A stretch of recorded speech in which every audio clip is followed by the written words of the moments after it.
All right, LC heads. I am coming around to Nine's new form a little bit. He is going to be powerful for Guild versus Guild. I do see that. I don't really know how his come back to life shenanigan works. I'm just going to have to test around with that, see what we can do.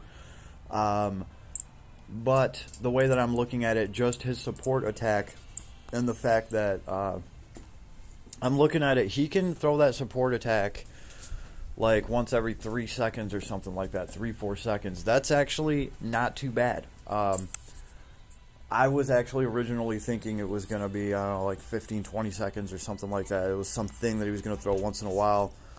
So it's not bad considering, what else he's bringing to the table passively, his S1, S2, and 3 that he's going to be throwing around in the background. But really, he's going to be increasing the damage output for a party in Guild versus Guild. That's like a 2-team party. He's going to be empowering whatever your main damage hero is doing with their skill, right? And you might only have, like, in Guild War, your heroes come out and they don't just dump everything they have. You can put all the skill charge 1, skill charge 2, and 3 that you want on your hero. Your heroes will stand around with fully charged skill kits, and they won't throw their abilities and mash them. So, any ability that you manage to actually get out there, you finally throw an S1, at least with Nines, that S1 will be empowered, right? He is adding something to that, right?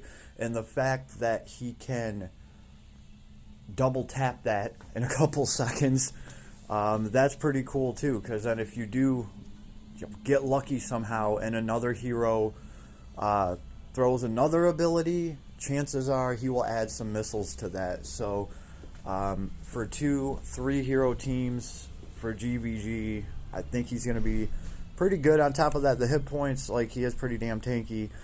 I'm going to be getting around to testing his comeback to life shenanigans today and messing around with his chips, right? But I just wanted to put the word out. There's the missiles. I have been coming around a little bit once I started seeing there's those missiles, how much he can add. And he's going to be one of those background heroes, right? Like, I'm not really going to get much out of him by actually highlighting him and using him. I'm just going to be leaving him in the back to support the hero that I am actually controlling. I've given him something like Glass Records, so he can give everyone SCT and heal a little bit. And of course, he comes with his Magic Castle 2 and Grand Fort Phaser 2. So, I mean, cool. I'm glad he has something for support there. His other version was breaking stats with his ability kit, his S1, S2, and 3. And he had status to give. He had all sorts of ailments to give. So this is different, right? Pretty cool though, if you really think about it, because he's really set up to be a background hero that's adding to whatever your main hero is doing. So he does not need the spotlight, and his little missiles are going to be very nifty for GVG. So I also give him style points for his sprite. Looks pretty good. Let's actually see what his kit's worth. Not really anything. We haven't procced anything yet. His special can be powerful. You know what? That's another point too. Hey, it might take forever to charge, but at least his special be hitting, right? So when it does finally charge, you can get something out of it. I feel like I'm almost never going to be clicking on him to really drain his kit, right? The AI seems to be doing a pretty decent job of, throwing some of his abilities, I think, when I was just running him. Right, here's an S3. He'll empower it with missiles. S1 missiles.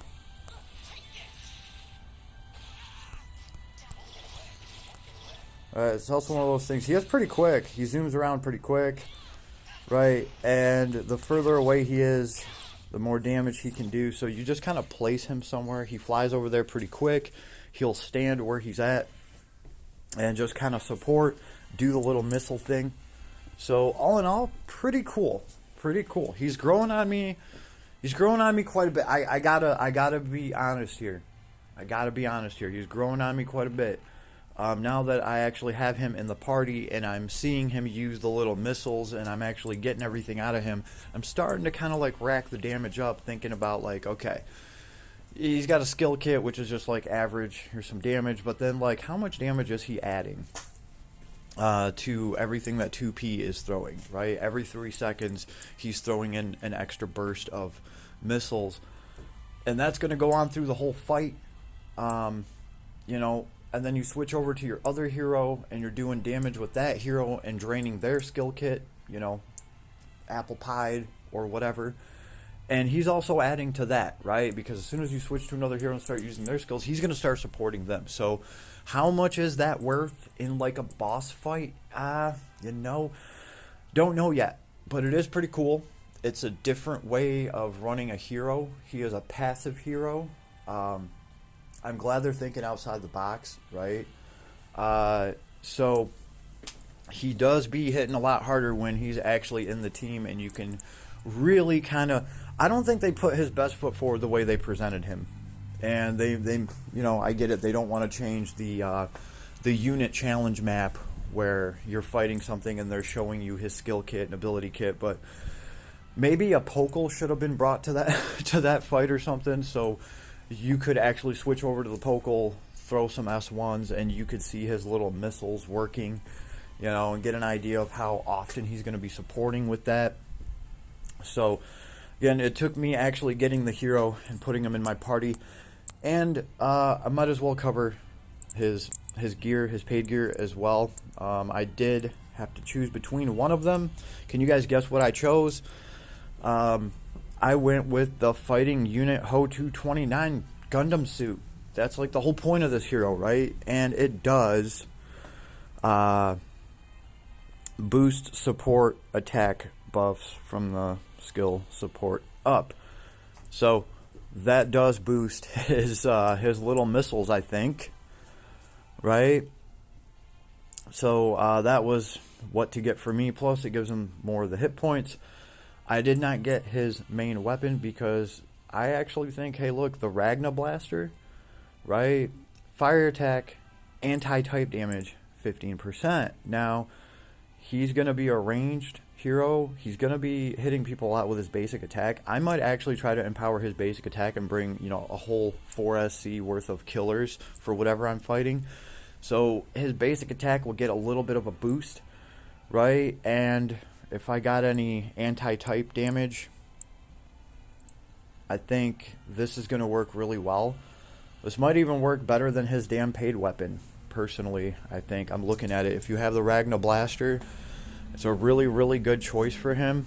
Because, specifically for what I'm doing with him, I already gave him Goddess Kiss. So I need his basic attacks to have a little bit of bite to him so that I can get some MP back for him quickly, right? And then if that's the case, he can start dropping these AoE heals and charge everybody's SCT with abilities like that. And what's cool is while you're doing that, while you're casting that, he's technically still going to be shooting his missiles, I believe, and supporting whatever damage hero you know, you got out there, right? And they gave him the I'm a Buffer Wannabe starter pack, of course. Hey, 35% less magic damage and what, like 35% more to your defense, or 35% less physical damage taken. They're 35% buffs. So, you know, they might not be the most exciting thing in the world, but it fills out his kit a little bit, and obviously I'm going to add some support abilities to him. So, all in all, a different kind of character. I'm definitely going to be building him out. I put the Pokeball on him, of course, because damage dealt is proportionate to the distance of long-range physical attack. So I can only get 10% more out of that. But hey, not too bad doing the whole Mage Leon thing, right? And so far, he's been pretty good in the background helping 2P. He's also not fragile, right? So you start factoring that all in, like he's going to be there. He's got a decent hit point boost as soon as the fight starts. Now, of course, as soon as he gets revived, I don't think he gets another 5k to his hit points. But remember, all of these androids, when they get revived, they get plus 30% to all their stats. So that makes all of them a little bit nastier. And no matter what, you're going to have a lot of hit points to chew through with this hero. So tank, support, pretty damn cool, actually. Once you start running him, I really had a change of heart here, right? So I'm just going to be real about it, right? That's how I feel now that I actually have him in the team and he's running around. So some people did try to tell me that they were having a blast. They thought he was awesome. So shout out to you, Mike, right? And hey, I'm just keeping it real. Once I actually got him in the team, and now I'm smashing the ogre up and just kind of looking at him in the background. Again, haven't even tested the back to life shenanigans yet, but it's in there. It's in there, and it looks like we'll have to see.